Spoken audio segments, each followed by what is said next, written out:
Almost 500,000 Australians are affected by an eye condition called Fuchs Dystrophy. It can lead to blindness if left untreated. In the past, a corneal transplant was the only solution, but now a Sydney specialist has developed an alternative. As Tracy Bowden reports, it could be a game changer around the world. Down to Avalon? Yep. Nikolai Zaitsev and his wife Saskia are enthusiastic bike riders, but last year Nikolai's failing eyesight put that activity on hold. You have vision, but it's not clear. You can see the tree, but you can't see the leaves. Because the problem develops over time, you're adapting and adapting, but if you look at over at any distance, yes, you've lost a lot of clarity. Nikolai has a relatively common eye disease called Fuchs Dystrophy that affects 1 in every 25 Australians over 40. His world is becoming more and more blurry. In the future, I wouldn't be driving anymore, either voluntarily or by law. The optometrist would say, no, you can't drive anymore. So can you see that kayak just going past over there? It's just a one-person one. It's going straight past our door. I've noticed that things have been sort of different in terms of not being able to do small things. He holds them way up close to his eyes and then he gets quite frustrated, to be honest, sometimes, just because it takes twice as long to do something small. Nikolai used to sew his own clothes. That's another task that's become challenging. The couple knows that what is now an inconvenience will become much more serious if not treated. And obviously the concern was that it would get worse and worse and worse. Well, yes, that was the prediction, that it would, and that he would eventually not be able to see anything, and that his eyesight would be like looking through mud. What Fuchs dystrophy does is slowly cause protein to aggregate on the inner surface of the cornea. And if enough of that protein develops, more serious problems begin to occur with swelling in the cornea, and in the end, sometimes loss of vision in the eye.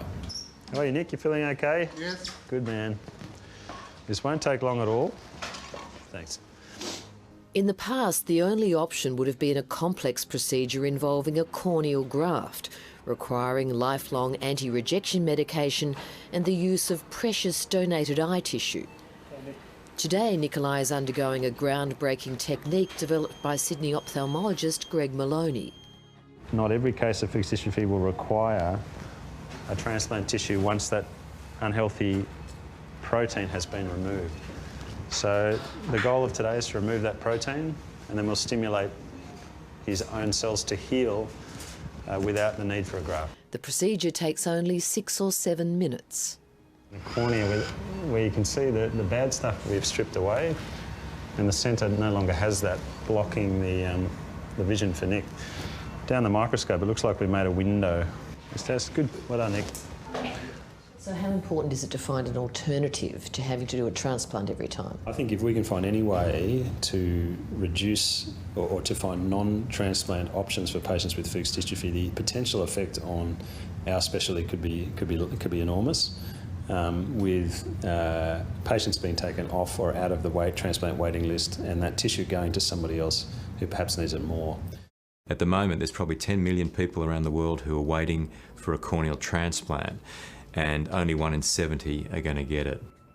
Ophthalmologist Gerard Sutton heads the New South Wales Eye Bank, which collects, stores and distributes donated corneas.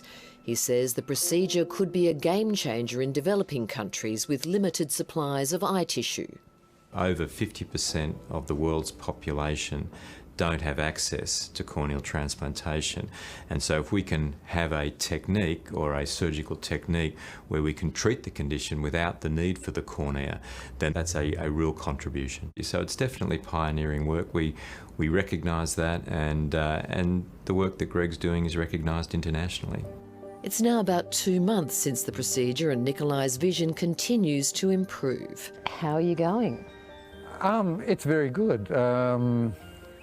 It's so good, I'm looking at doing the next, already starting the schedule to do surgery on the next eye. The couple is back on their tandem bike, and once the second eye heals, plan to resume their cycling travels. We're planning either to finish Ireland in France or do the Pacific coast. Yeah, life is, just that much clearer as you go.